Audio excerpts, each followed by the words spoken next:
abril de 1942. El amanecer apenas alcanza a iluminar las ruinas de Sebastopol. Entre el humo que cubre la ciudad, un rugido metálico rompe el silencio del amanecer. No es un avión, ni un tanque, ni una bomba. Es el sonido del cañón más grande jamás construido por el hombre, el Schwerer Gustav.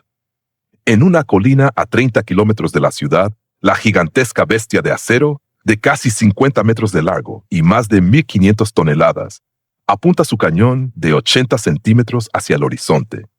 Un proyectil de 7 toneladas se desliza lentamente por su ánima mientras centenares de técnicos se apartan del monstruo. El comandante alemán da la orden.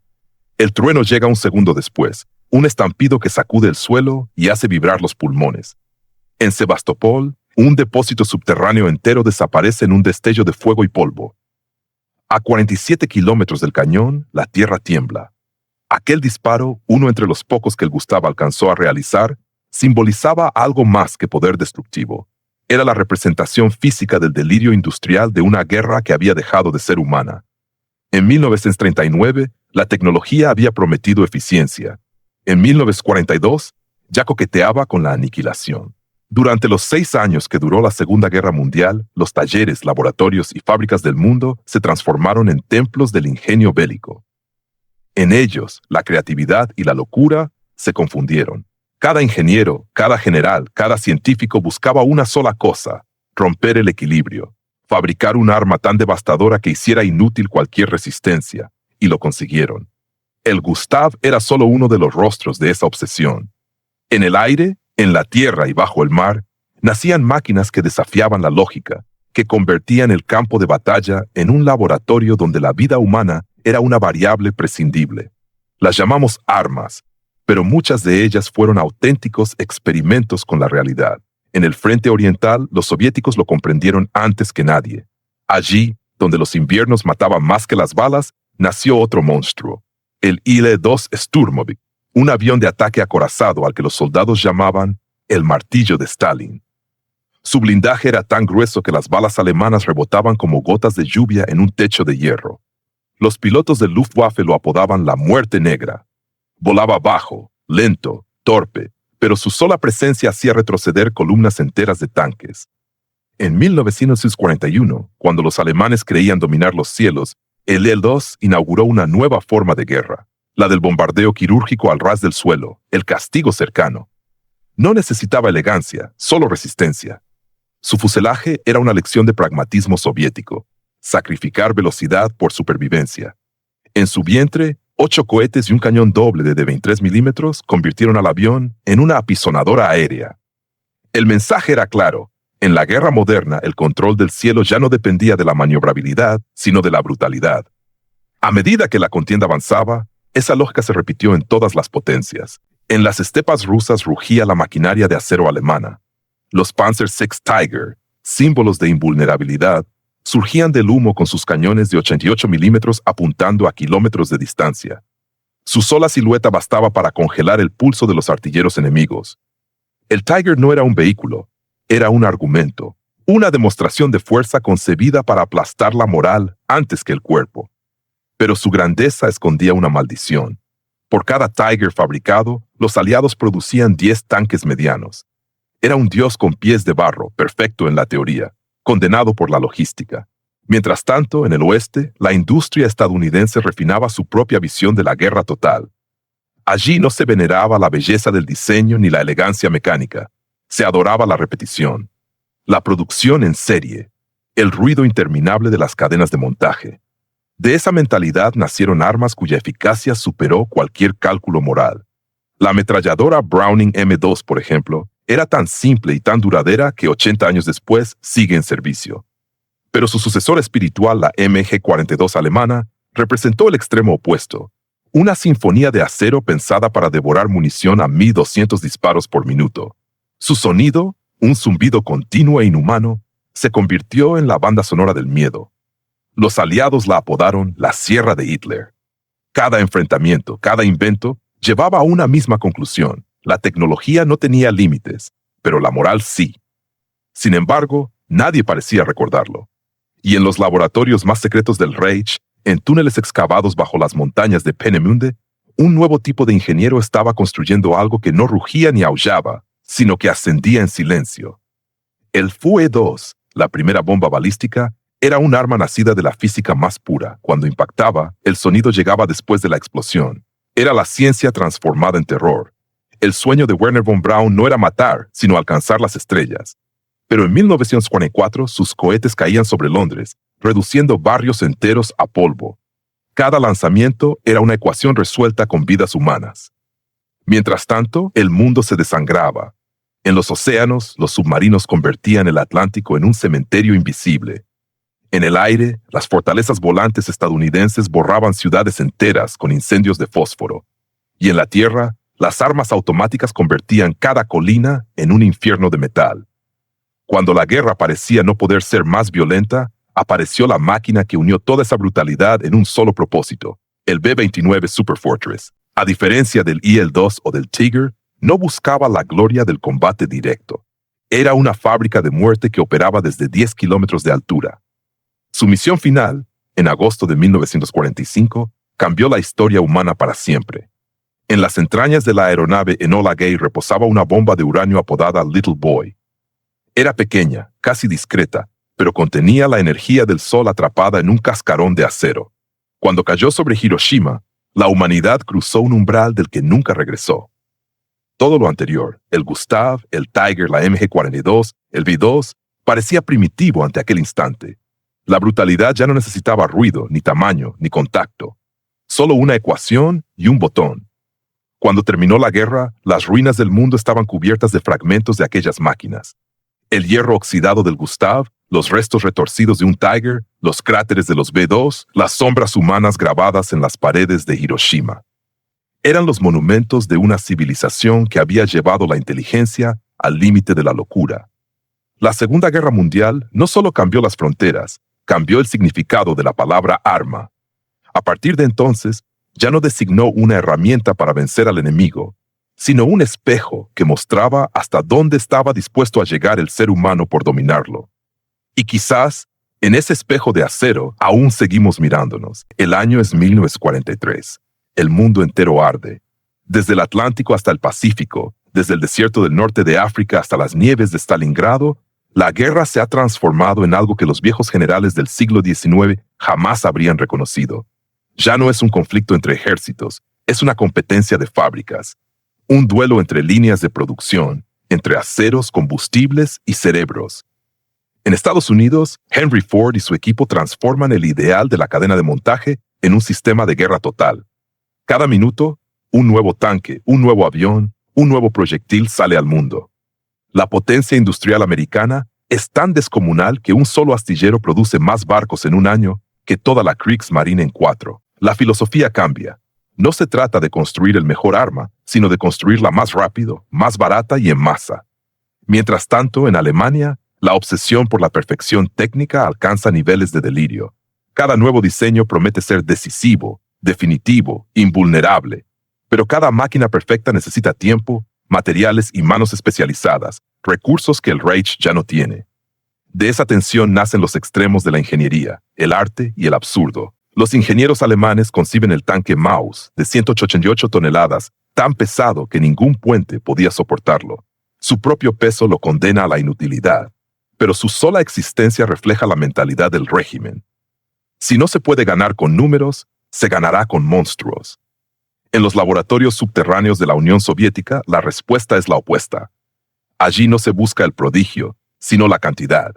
Mientras los nazis construyen 1 o 2 prototipos de acero colosal, los soviéticos producen miles de T-34, tanques medianos, simples, reparables incluso en medio del barro. El T-34 no era elegante, pero era incansable. Su cañón de 76 milímetros, su blindaje inclinado y su motor diésel lo convirtieron en la columna vertebral del Ejército Rojo. Por cada Tiger que los alemanes lograban desplegar, el frente recibía 20 T-34. Era el triunfo de la utilidad sobre la arrogancia.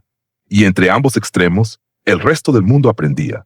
Japón, aislado y sin recursos, apostó por la precisión y el sacrificio humano. Sus torpedos Long Lance, movidos por oxígeno puro, eran los más rápidos y letales del mundo. Sus pilotos, los kamikaze, convirtieron el cuerpo en arma, el honor en detonador. Para ellos la tecnología era secundaria. el espíritu era el combustible. A medida que las naciones llevaban su ciencia al límite, los ingenieros comenzaron a experimentar con conceptos que hasta entonces solo existían en la imaginación. Los alemanes diseñaron el Messerschmitt Me-262, el primer caza a reacción operativo. Volaba 150 kilómetros por hora más rápido que cualquier avión aliado, un salto evolutivo en el aire. Pero llegó demasiado tarde. Faltaban pilotos, faltaba combustible, faltaba tiempo. En una guerra de meses, el futuro no se construye con prototipos. El Me-262 fue el último rugido de una civilización que creía poder vencer a la historia con velocidad. En los cielos de Europa, la lucha por el dominio aéreo se había convertido en una guerra dentro de la guerra.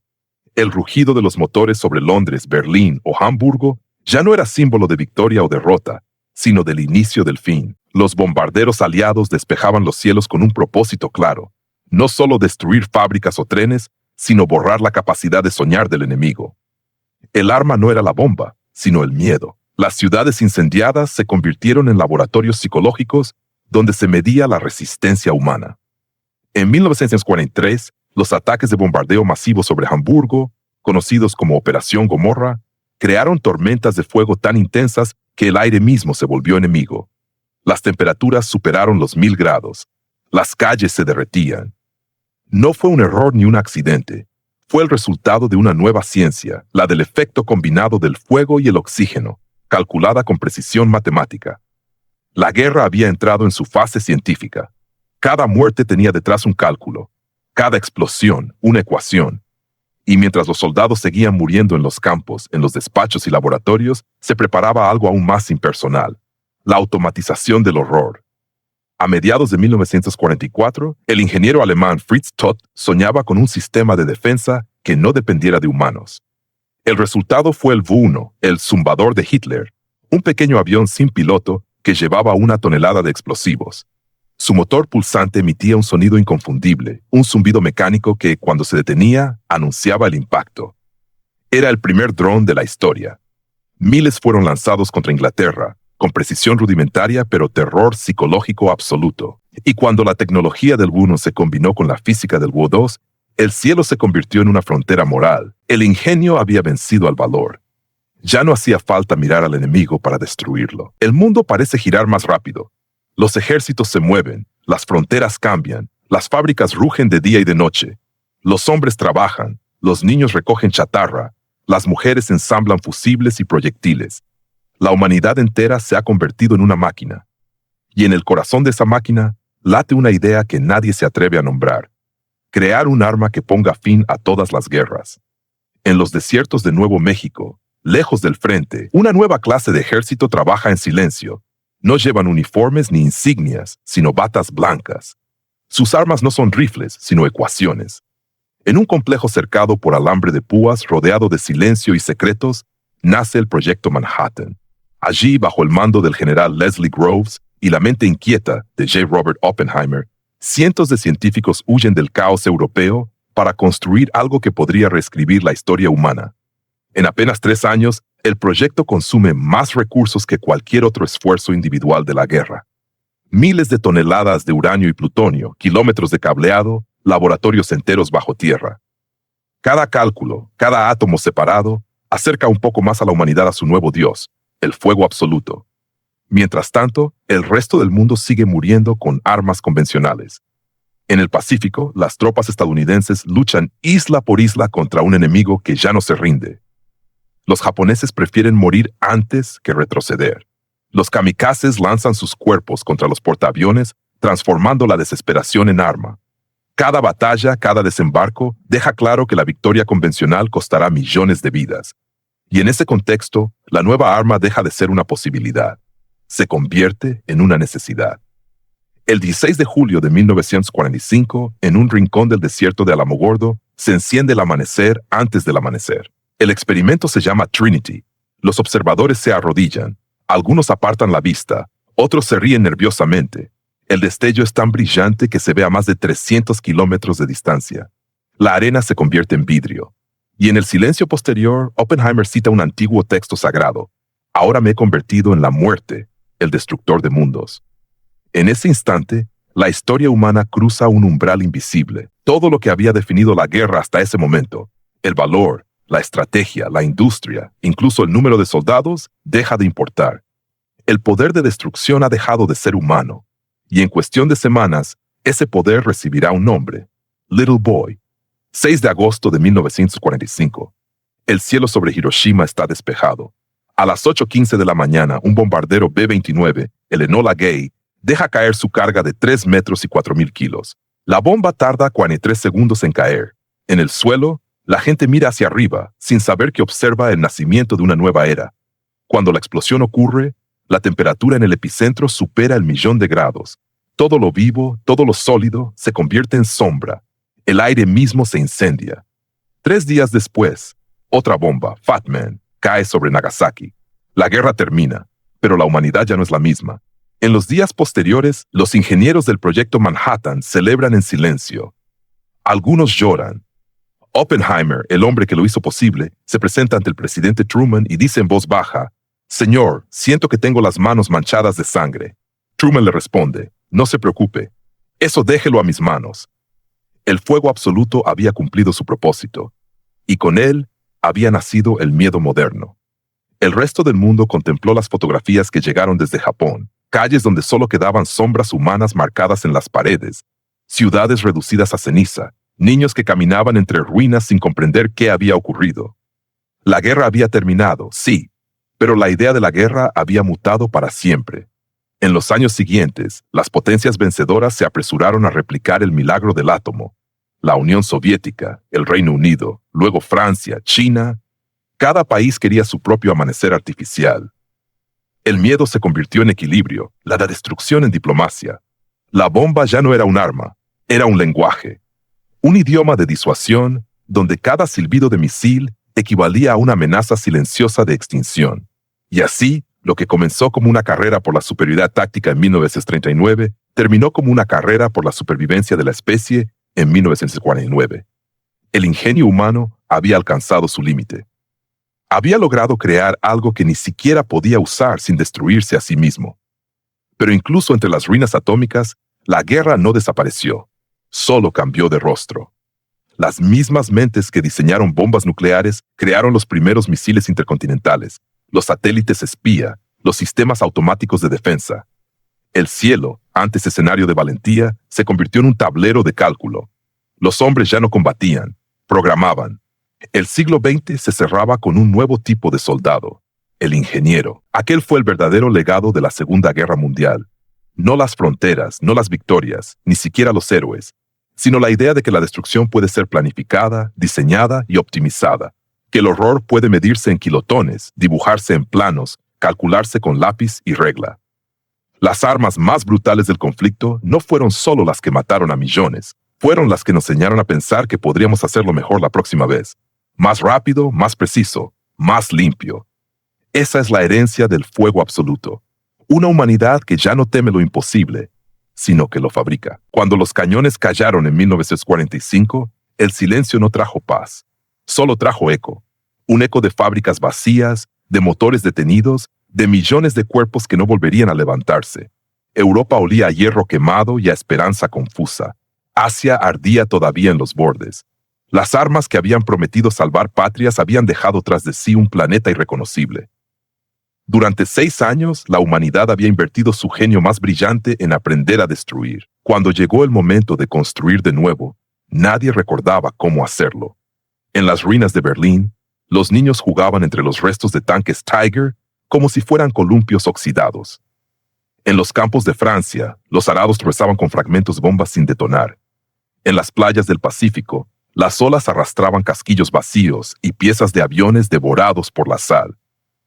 La guerra había terminado, pero sus criaturas seguían respirando bajo la tierra. Y sin embargo, algo había cambiado para siempre.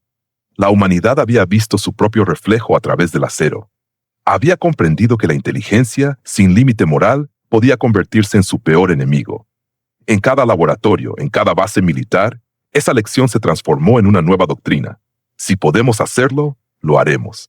El mundo que nació después de 1945 ya no se organizó por fronteras, sino por miedo. Cada país poderoso se convirtió en una fábrica de prevención. Los mismos ingenieros que habían creado bombas nucleares diseñaron hospitales, aviones comerciales, cohetes espaciales. Pero en el corazón de cada invento persistía una huella invisible, el recuerdo del propósito original. El reactor nuclear que iluminaba ciudades era primo hermano de la bomba que había borrado Hiroshima. El misil que enviaba satélites al espacio era descendiente directo del B-2. Incluso el avión de pasajeros heredaba las alas y el fuselaje de las máquinas de matar que cruzaban los cielos de Europa. La Segunda Guerra Mundial no terminó en 1945. Solo cambió de forma. Su espíritu siguió vivo en los cables, en los laboratorios, en los programas secretos.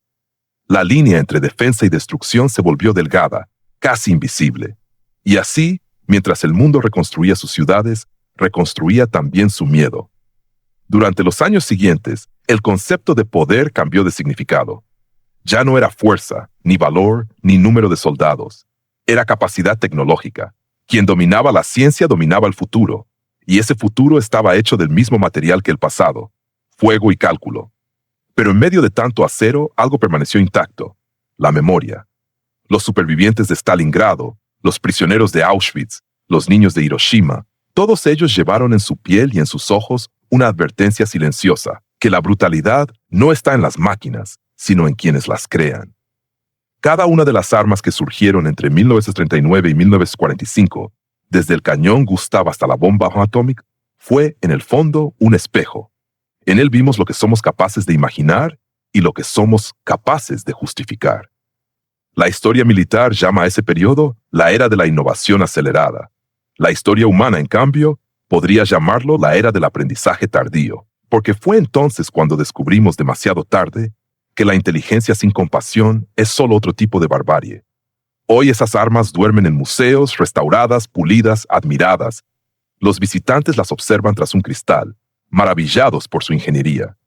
Pocos se detienen a pensar que cada remache, cada engranaje, cada perno fue forjado con la promesa de la muerte, y que si están allí no es para glorificar su perfección, sino para recordarnos el precio del poder.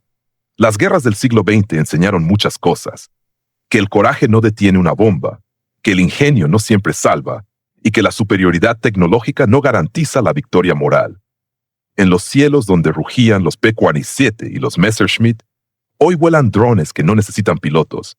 En los océanos donde se hundían submarinos, navegan misiles que no necesitan tripulación. La guerra se ha vuelto más limpia, más precisa, más distante, pero también más fría, más impersonal, más infinita. Quizás ese sea el legado más oscuro de la Segunda Guerra Mundial, que nos enseñó a matar sin mirar, que nos convenció de que la eficiencia puede reemplazar a la empatía. Y sin embargo, cada vez que una de esas armas se enciende en un museo, cada vez que un historiador pronuncia sus nombres, Tiger, Sturmovik, Gustav, B-2, Enola Gay, la historia vuelve a hablar. No con orgullo, sino con advertencia. Porque todas ellas, en su ruido y en su silencio, nos dicen lo mismo: el poder sin límites no es grandeza, es condena. El viento sopla sobre los campos de batalla convertidos en praderas. Los tanques se cubren de musgo, los aviones se oxidan bajo la lluvia. Pero el eco sigue ahí, agazapado, esperando. Quizás algún día la humanidad aprenda a admirar su capacidad de crear sin necesitar destruir para demostrarla. Hasta entonces, las armas más brutales de la Segunda Guerra Mundial seguirán recordándonos que el ingenio y la locura en el campo de batalla son la misma cosa.